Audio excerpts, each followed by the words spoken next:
The secret is we would be doing this whether they paid us or not. If you think he's not gonna be hungry anymore, not him. When I was at the premiere, I met the guys who were doing the CGI, and they were like, we needed more time. Yes.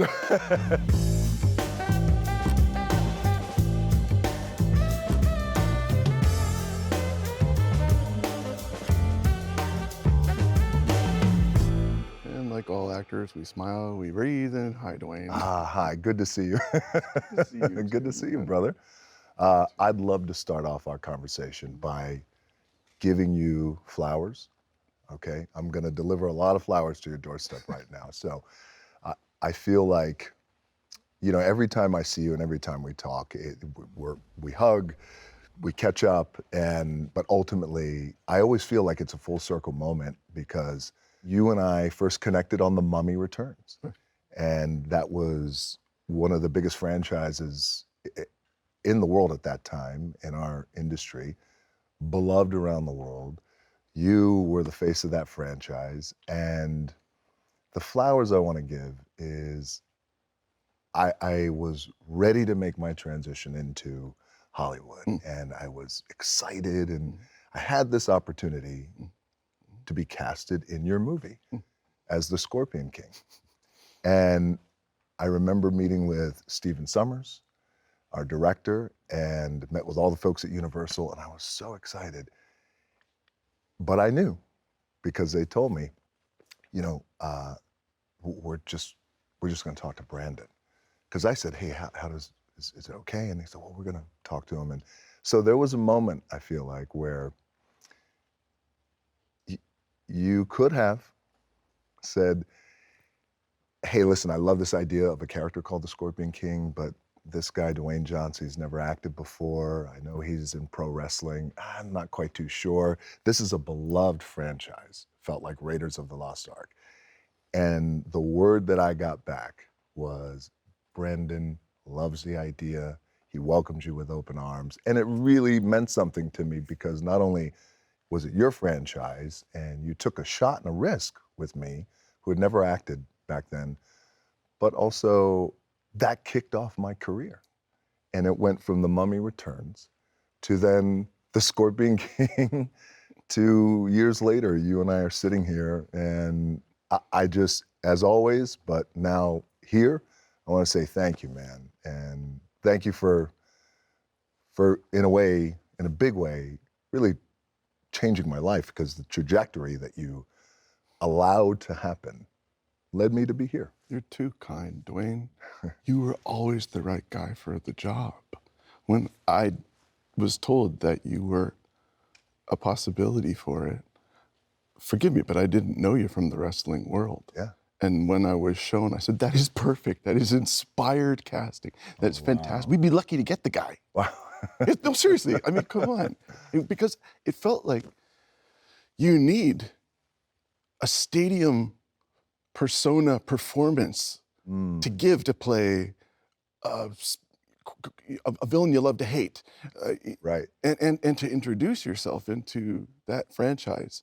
It's going to take a lot of confidence and belief that, yeah, you could take on all the big, scary bad guys and fight them back and do all of the action and everything.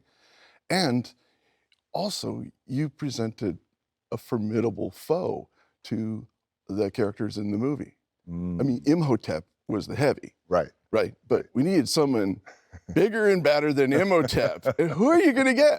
They got you, Oh, dude. man. It worked out the best for everyone. You are a gentleman, because I promise you, what you did in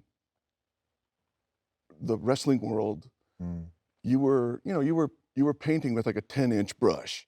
Right. You know, large. Yes. You need to. Big energy. And then to step into roles in front of a camera, you need a different format camera. Sure. You need to pare it down, get out the Sabelines and, That's right. and Yeah. do that kind of work. Yes. But you still have to have both abilities. And you did, and you do, and it gets better. Your paintings are getting better all the time. Oh, thank I you. mean it. Thank you so much. I've seen Smashing Machine. I know, by the way. Thank you for all the support on Smashing Machine. And, you know, Smashing Machine, as you know, we've talked about this. Yeah. This was my first foray into this level of drama. Right. and that I had wanted and I was running towards and waiting for this opportunity. Yeah. And I get to the Toronto Film Festival, and the film ends, and the audience is clapping, So they were on their and feet. I was, and we're getting whisked onto stage, and who was right there? Not only who was right there, but who actually stepped in the line of traffic to stop me, and it was you. With the biggest smile and the biggest hug. You and- nailed it, dude. Dude. You nailed it. I was like, geez, you got me in the feels, and I Yeah. felt the pain of that, man. I'll be here. I'm feeling really good. I appreciate it. Well, you know, like a day without pain is like a day without sunshine. Not only just the physical pain, which was formidable, and I know Dwayne's a big, strong guy, but Hard Knocks hurt, and that's not the real pain that you had on board to play that role. That's right. That guy was accustomed to getting hurt. It's kind of what he did for a living, right? Yes. But the real pain was the, emotional stuff. The insides. Yeah. Yeah. You ever feel like, it's okay, man, you can throw me off the back of a moving vehicle or light me on fire or, knock the crap out of me all afternoon. Just don't say anything mean to me, because Yes. that'll really hurt. Yes. You know? By the way, and that's the vulnerability. Yes. Yeah. That's who he was. Yes. I got sick. And it was pretty unbelievable. It was pretty bad. That's the right word. It was bad. Mhm. Yeah. And I understand too, a little bit, to a degree, what it's like to be relied on to be the guy who's not allowed to show that pain. Mm-hmm. You do know that. Yeah. To a lesser degree than I'm sure than your good self, but hey, look, we're human, and at the end of the day, you're gonna need an ice bag, maybe a cup of chamomile tea, Yes, man. someone to kiss you on the forehead and say, it's gonna be okay. Yes. Let me ask you, when did you start to understand, oh, wait a second, two parts of my question then, is I'm not allowed to Show it? show it, Yeah, reveal. to reveal that stuff, and it's not what people expect of me. I always tell people, don't get it twisted. Brendan, you're a big guy. You're a very big man, and there's a big presence to you where for years, you're right, audiences, you weren't allowed in a way to show it, to reveal it. So not only when did you understand that, when did you get it, but then also when was the turning point where you went, well, you know what, I want to perform now for an Yeah. audience of one, and that's for me, and I want to be able to That's a reveal it. That's a good question. And the death of 1,000 cuts and all, it adds up, right? And then there comes a point where you fall apart. And I guess around 2007 or 8 or 9, around there, I was doing a movie in Sault Ste. Marie in Canada, in Ontario. And it was a low budget thing, and we were rolling around in streams and off of mountains and kind of making stuff up as we go along. Mhm. And I was playing hurt, but pretending that I wasn't. Yes. And the movie ended, and I thought, I have a child. I'm getting too old for this shit. Like, Yeah. it's starting to catch up with me.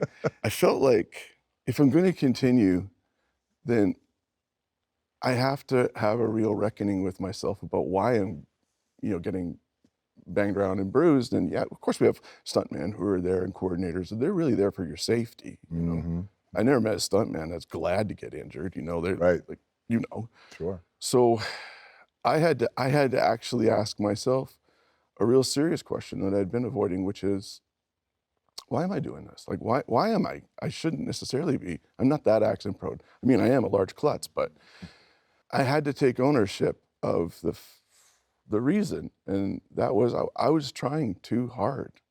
I was trying too hard. Yes.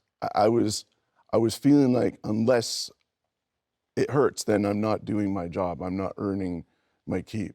Yes. And that kind of idea is what I saw in your work in Smashing Machine. Mm-hmm.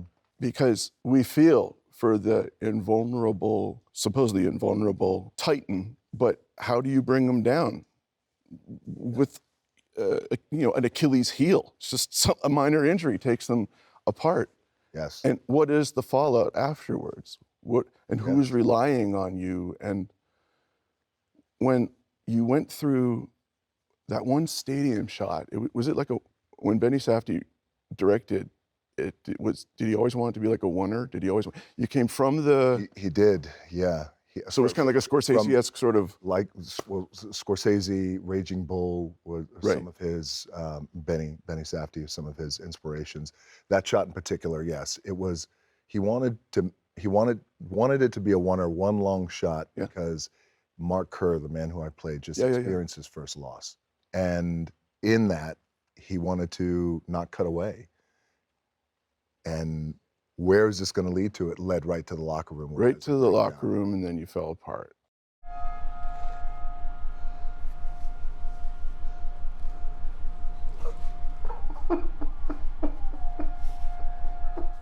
That release of not allowing oneself to be vulnerable publicly on display, to do that, for instance, in any way, leaving the ring, coming all the way through the audience, through the stadium, everyone knows what just happened, and everyone's looking towards Mark to see how he's going to take it, and no one wants to talk about Birdcage, Yes. And the stoicism behind that seems like the way you played that scene, that was harder than the loss, Yes. the pain that you felt for Yes. what you've been up to for the previous hour. When you have to keep it together and not let anyone know until the whole house of cards falls apart, that was when I went, oh man, Dwayne, you done it. You're here. Oh, I did. I knew. I just like, look at me. I was like, thank you so much. yeah, Thank you. But it means so much coming from you, and the acknowledgement of it, but also that, for me, that particular scene, it's what I feel like my life had Yeah. come to, in a way. Meaning, like, oh wait, no. You realize that in life, no one wants to lose. So, we want to win. Everyone wants to pick up Right. the W, but you realize, and we all realize, that it's not wins and losses, man, it's just pressure. And it's the pressure to uphold, the pressure to deliver, the pressure to take care of ourselves, family, kids, this relationship. Everything is just the pressure. There's this great quote from Floyd Patterson, who was this heavyweight, and he just, I'm paraphrasing here, but he says, man, when you win, and you win in the ring, what a walk going back to the locker room. What a walk. You take your time, you take it all in. Take it in. You're bleeding, doesn't matter. Doesn't hurt, bruised doesn't up. hurt. He said, but if you lose, he goes, man, I wish there was a trap door in the ring Wow. where I could just fall into the earth and disappear. and I never have to do that again. Just never. And so what I felt in that particular scene was there was a connection to my life in terms of just things could be so loud and noisy in our world, but yet at the same time, we can feel lonely and we can feel alone. Yeah. And in that moment, especially if you deal with a loss or pressure, things are so pressurized, you can feel alone. Loneliness is something that actually is a public health concern. Yes. I believe. And I will say, in rental family, I was just going to bring that up to you, No, yes, because you deal with that, right, with the loneliness. And the character Philip Yes. does deal with that because he's got such solitude that he doesn't necessarily want in such a busy, populous place. I mean, you've been to Tokyo, of Yes. course, and it's a beehive Yes. of activity, but the instances of suicides and people bereft of connection are too high, and that's why a rental family agency actually exists and did since the 1980s. Seriously. They're in Japan. Oh yeah, there's like 300 agencies that still operate. Wow. You sell people. No. No. We sell emotion. Oh, how? But people do feel a need for connection Yes. in a meaningful way, even if it's make believe, even if it's pretend, even if it's only for a little while, and you're paying for it. Yes. It's a service. It serves a purpose that allows for people to have the connection that so often I think we've lost from the way we live our modern lives in front of screens doing this, Mm-hmm. and to also show that loneliness can be really, it seems a simple enough thing to ameliorate, but until you really feel it, you're not gonna know exactly what it is or what it can do to you. You just have to feel it and experience it, right? There's that loneliness, and then there's solitude that you could seek. And I loved the movie, and I told you that. I loved your performance in it, and there's parts of that movie that really rocked me. Flip. Come on. Go.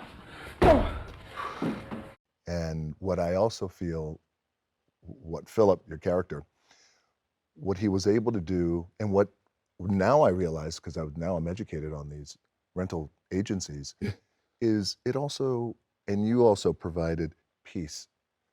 And that peace, man, is something that we all look for. And one of the moments that rocked me was Kiko, the character in the film, the older gentleman. Akira Emoto-san is his name. Okay. Who he is by he's like a Akira legend. Emoto-san. Oh, right? totally. He's a living legend. Wow. He's like the Japanese Ian McKellen. Like, How was he to work with? Just incredible. You know, he has his own theater, a black box theater Yeah. in Tokyo, and he lives on the floor above it. And every morning, 8 a.m., he has a free performance that he gives of anything. He'll read something from a play. Wow, Or really? some piece of obscure text. One morning I went, he was reading like this 15th century shogun's basically shopping list, you know. Wow. A certain amount of bushels of, you know, wheat, and the peasants are acting up again, and that. Wow, And he's man. performing it in Yeah. like this classical form of Japanese that even Japanese people are going, what did he say? You know? But it's so Was there heightened. like a different tone and intonation Oh, it's so in his heightened. voice? I don't know enough about the language, but Yeah. it's the difference between, you know, you and I speaking right now and Henry V. You know, Wow, man. Well, you feel his power, and you guys together on screen. I love the relationship between you two. I loved it. And also, you know, I'm dealing with dementia in our family. Oh. So this idea that you just want to create this moment for him, even if he's going to forget it, but just give him this peace, take him home. Did you think that he was in on the ruse that Philip wasn't really going to write his book? Because when I watch the movie, I think, nah, the old man was onto him all the time. I feel like he was. Yeah. Yeah. That's what I want to believe. I feel like he Yeah, was, I know. man. And that's a great question. I feel like he was. And He's just too clever. he's too clever, and he knows. And I also, and again, you just giving him that peace. And then, of course, you know, I won't ruin it. Look, as it goes, he completes his journey. He completes his journey. He does. And then, but what you say to him, again, rocked me, because it's what I said to my dad, which was, you know, your version of "I'll see you again, my friend." You know, it just moved me, man. Oh. Yeah, I watched the movie in the morning too. I'm like, I was getting emotional and crying. It was That's beautiful, okay. and I loved the movie. And the relationship you had with the little girl. Talk about her a little bit. She was amazing. Shannon Gorman is her name. Her mother is Japanese. Her father is Irish. Okay. And that's the dynamic of who that actor is written to be. Wow. Because she is the daughter of a single mother, and whoever her father is just not in the picture. It's not important, but he was a white guy. He was Caucasian. Yeah. And so she thereby is, and I'm talking about Shannon, she feels trapped between worlds. And she showed up. Cultures. But she showed Wow. up to the rehearsal with this explanation of what it felt like to be made to feel other, and to be. She said, I have been bullied by kids, and that Sure. can be biting because you're not Japanese enough. That's right. Or you're not white enough. Yes. And even adults would speak around her who didn't know her, but assumed that she didn't speak Japanese, incorrectly assumed, and would speak Japanese in front of her about her. And she had to make a decision about whether or not Do I say something? to answer. Yes. So, and sometimes she did, maybe she didn't, but she was still really, really conflicted. So to talk about this kid, she showed up at this movie with so With much. all of this. Yeah, that's emotional bandwidth. It was Wow. so available that we had to in fact, we had to stop rehearsing because we didn't want to play our game in the locker room. Yes. You know, Yes. Yeah. Go out on the field. just point the camera at the kid and we're good. Yes. Somebody give Brendan a Red Bull and That's a beautiful relationship that you guys had. Oh my she's got God. great parents. Yeah. She's got great parents. Yeah. She did amazing. Both you guys together, again, that dynamic and also the conceit. I was telling everybody when they were like, "Hey, how's the movie?" I said, "The movie's amazing, Rental Family." I said, but also the conceit of it is just so unique and different. How did the script come to you? How did that happen? I was looking for a job, man. I was like, it could have been one of those ones on the blacklist Yes. and, just been never known. And it wasn't on that list, but, Sure. it was in sort of territory. And it's all in the title, Rental Family. Yeah. Is that, insert pejorative cheeky joke here or whatever, and then, Yeah. but then again, it piques your interest. And that's what this director, Hikari, embraces. She goes towards the prickly side of what that could mean with the softer side tenderness of it. of it. And the movie lives in between Yeah. without sentimentality or, That's right. being, It's just enough. it's not cynical. Why do you do this? What? This job? You're so passionate about it. Why? Can I just ask you, do you think there was a villain in Rental Family? You had to think about it. You got to think about it. I Yeah. don't think there is, apart from apathy. Apathy, and I was going to say, just you hold up the mirror. Yes. You hold up the mirror. Look within. Look within. Go on that journey and you'll complete it. If Yes. you stop seeking it out from other people, ways of behaving, just take stock of yourself. That's right. And I needed to find something like that at that time to answer that really showed that this is a guy who, Why did you need something like that? I'm curious. it was before all the Oscars. It was before, and there was. Oh, this was before. Yeah, I found it. Oh. I saw the script first before the Okay. Oscars. And I mean, not that believe me, it doesn't change much of anything. You still would have done it, right? I was absolutely, but course. it doesn't really. I'm still the same guy, I don't. Yes. I was looking. Basically, I was still looking for a job, Yeah. and I wanted something that was out of the ordinary. I wanted to not ascribe to the trope of jumping into something, splashy and huge, and I felt like I wanted to be challenged by, working with what I've got, Yes. and Challenge yourself. exactly. Yeah. Yes. Can I ask you something about after your Oscar win? Did you feel anything shift? Winning the Oscars allowed me now to look at things maybe like this, maybe a little wider, maybe a little deeper, or look at material differently. Did it give you a different kind of desire to challenge yourself in a different way? Or was it we work to put the best work out there, Right. we leave it there, and then we move on? I think of it two ways. On the one hand, I feel like you better earn this. I mean, you did because you got the brass ring, but be worthy of it going forward. Uphold the standard, if you can. Mm-hmm. And like you said, nobody sets out to lose, to make a turkey or whatever. I mean, Yeah. we're always putting our best effort into it. But also, I felt like I don't have anything to prove Yeah. in a way now. Yes. But that doesn't mean I'm gonna just coast. Not like you're not hungry. No, anymore. yeah, no. If anything, I feel like I have to work. Hungrier. Yeah, that's how I feel. That's the That's how I feel. That's the thing. I wonder if that's a thing that that maybe people forget, or it's easy to look past. Because I felt when I saw you win, and I've known you for a long time, I went in my head, oh, if you think he's not going to be hungry anymore, this, not him. So you made you hungrier, and then also this idea of, hey, you got to be worthy of this. Like you, I'm in it for the long haul. Yeah, long game. Like most actors, many of them, the secret is we would be doing this whether they paid us or not. Yeah. And, and Love it. that sort of stands to reason. You have to take ownership of who you are, what you're capable of, and have the courage to Yeah. continue. Let me ask you this, because you brought this up and you said it, is this idea of, I felt like I didn't need to prove anything anymore. Had you felt for I some had time- everything to prove. Yeah, I did. I yeah, had everything to prove. I mean, like I knew I was a capable actor, right. and I had plenty of bumps in the road along the way, but that's just the way it goes.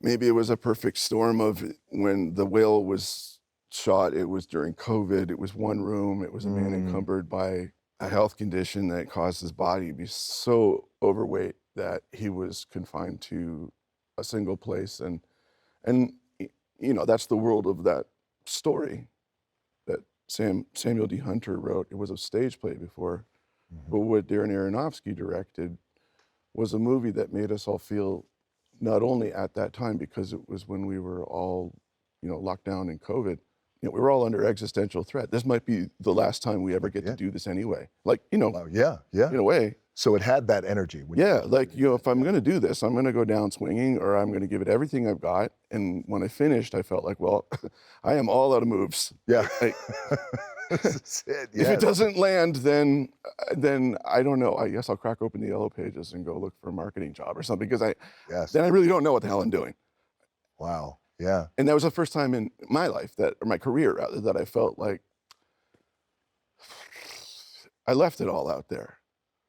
Right on the So, field. Yeah. Yes. I also owe you a debt of gratitude, because when I took The Whale with Darren and the crew to Venice, and they applauded for a very long time and stayed on their feet, and I'd never been there before. Yeah. I didn't know the whole, you know, ritual of it. The ceremony of it. Ceremony, yes. Yes. And I was in tears when I watched you. I know.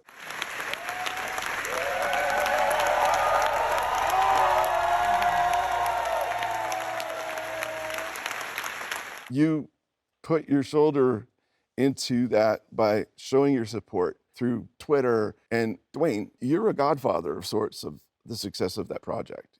I hope you know that. You are. And thank you for that, for doing that for me, course. but for everyone else too.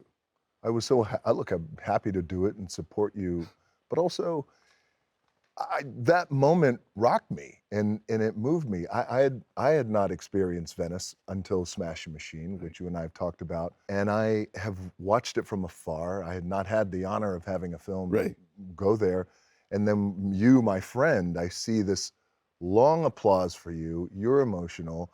I'm emotional. Watching you get emotional, but also just in that moment, man, like I felt such joy for you, because I felt, even though you and I hadn't talked about it, like there it is. After all these years, that's what you work for.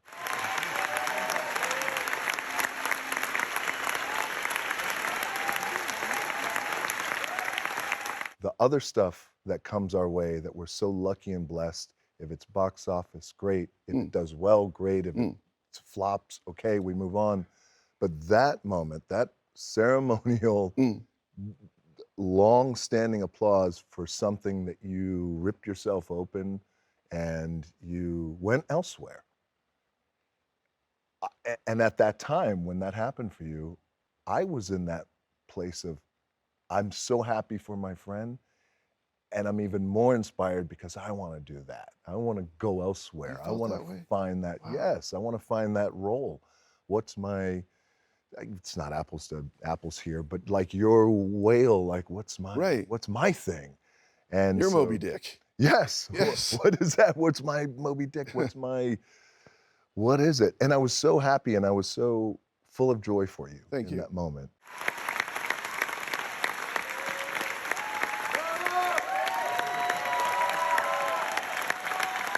That might not be what we do it for, because you do it for the work of it.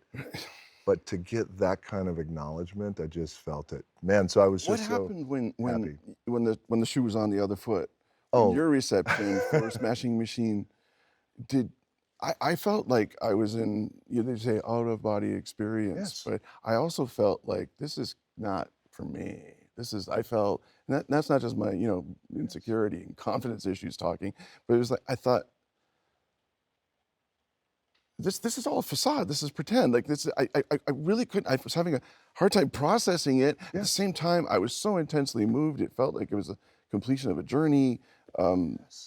the fulfillment of a dream I maybe would never have uttered to admit to having. All of that. Where did it take you?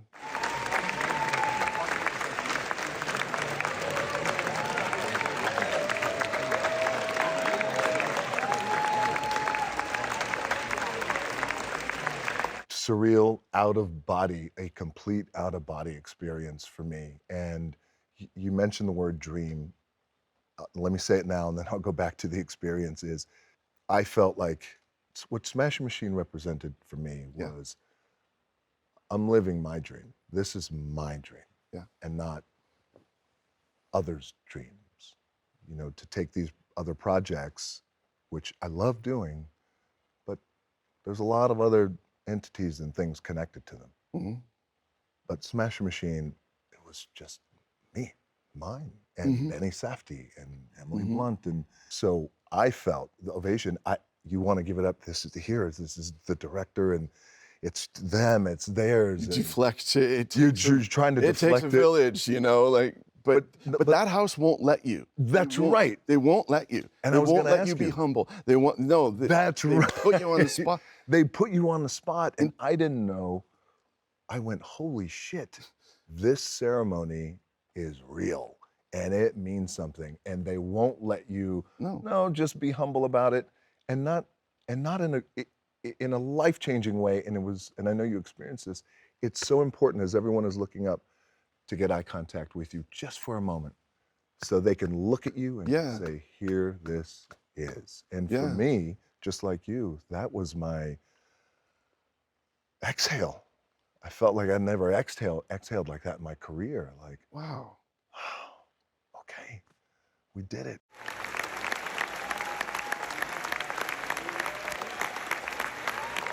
Did you compare all of that to everything you've done prior up to that point? Like, I found myself thinking, all right, for all these movies I made that might have been crap, some of them were good, some of them, all that brought you to this point. That's right. Yeah, That's right. I felt every single thing I had done led to this moment. yeah. Whether twists and turns in the road, fails, wins, whatever, led to this moment. And so, by the way, the makeup, how long were you in the chair for? We started off the first test that Adrian Moreau did. Uh-huh. It took 10 hours, but that was the first test. Wow. So then, they had to change, what Yes. works, what doesn't. That's right. There was costuming, elaborate costuming, and there was a harness that I wore underneath it that wasn't built yet. So in the end, yeah. So your time in the chair, we got down to like 2.5 hours, which meant, you get there at 4 a.m. and Yeah, sure. fall asleep in the chair a little bit and let them do their thing.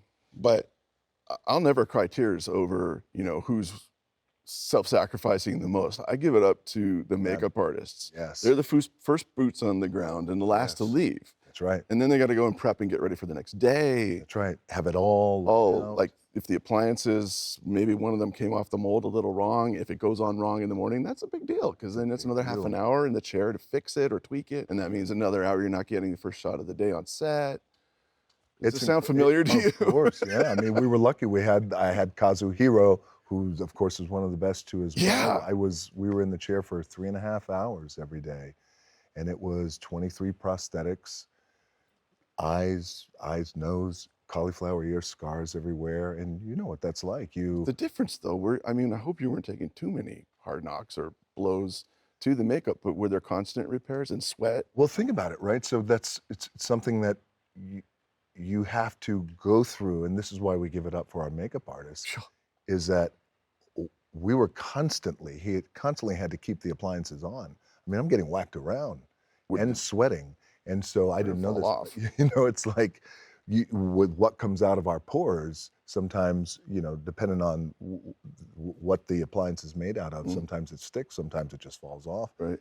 It was unbelievable, but he did it on Kazu, did an unbelievable job because he created these prosthetics that had not been created before, but specifically for Smash Machine, so they stayed on. Did he do hand molding, or was it a 3D process?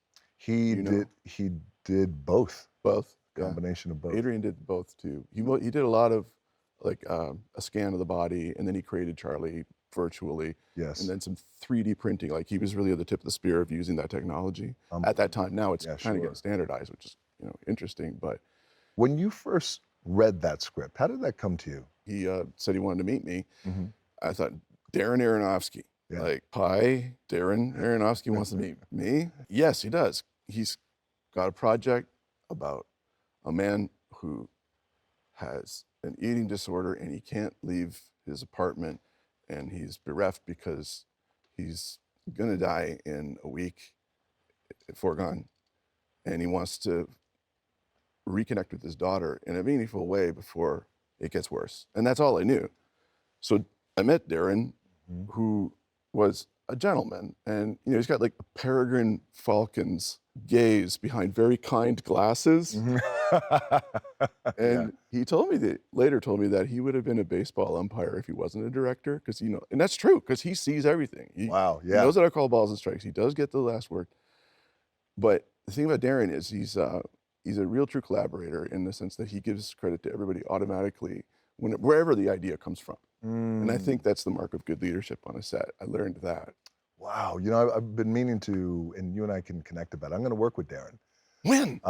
Probably next year. Yeah, we got a great project, man.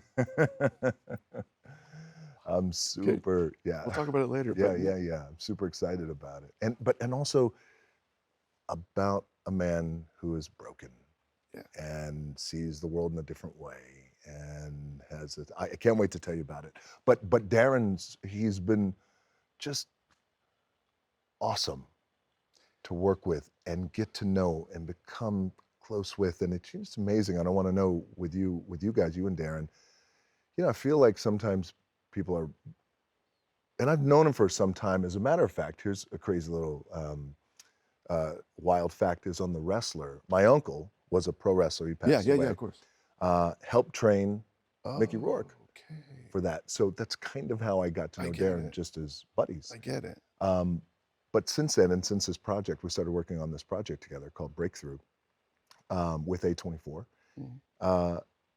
There's all these kismety things that are happening with me and Darren. And I say, hey, I'll send him like a song, and he'll go, yeah, well, I saw Reverend Al Green down in Memphis when I lived down there. I said, I lived in I'm really Memphis. excited for you, Dwayne. That's great news. Yeah, I can't wait. The funny thing, when people say, you worked with Dwayne Johnson, and I went, well, on paper. Yeah, on paper, on the poster. Exactly. It was the first time that we met was on the red carpet at the premiere, I think. Crazy as that. Yes, it was. It's because you were a piece of tape on a stick for the big boss battle at the end. That's right. And Yes. so we're always, where's Dwayne? Where's Dwayne? Where's Dwayne? And, reacting, the Scorpion King's very angry with us. So we didn't, our timelines in the world of the movie didn't really coincide. No, they didn't. And then you No. came back as this supernatural effect, That's right. CGI effect, which in hindsight, it's charming in its own way now. Because doesn't it remind you of early video games? Dude. Where you're like, that? No, when I was at the premiere, I met the guys who were doing the CGI after. They were like, hey, congratulations, great movie. And they were like, we needed more time. Yes. They knew that, by the way. They tell you They needed more time. But what an experience that was. At least, I think the franchise just beloved. People love that movie. And also you were just phenomenal in it, and Rachel and everyone. And of course you allowed me to be in it. I'll tell you this quick story. I'm not going to hear it, man. Dude, I'm telling you, no, you did. Okay, you win. That was your franchise. You could have said no. I wouldn't have had a second best option. I wouldn't have known who to ask for when your name came across the radar, and I forgot who, and I was shown. Exactly. I know, but I was like, but he's perfect for it. Look at that guy. He commands the attention of stadiums full of people. You haven't eaten out of that with your eyebrow. I know the whole thing. But you had that magnetic, telegenic energy. And you also, I could see in your performance that you also had the desire to act. You weren't just there to be a monster creature or whichever effect. That's right. And you did carry on in a series of those movies, but after that, everything was a succession that brought you up to Smashing Machine, which is a crowning achievement for you. Thank you very much, brother. I'm so proud of that. Oh, I appreciate that. Thank you. And I'm so proud of you too, man. And Rental Family, I loved it. Congratulations on that. Thank you. And there's just so many moments in that, man, that are just beautiful. And the relationship that you had, and I loved it. I will always support you. I got your back. Same, man. And I love you, man. If Darren's giving You're you a the hard best. time, don't call me. Don't call you. I got to call somebody. He's the umpire. He's the umpire. I'll be your bat boy.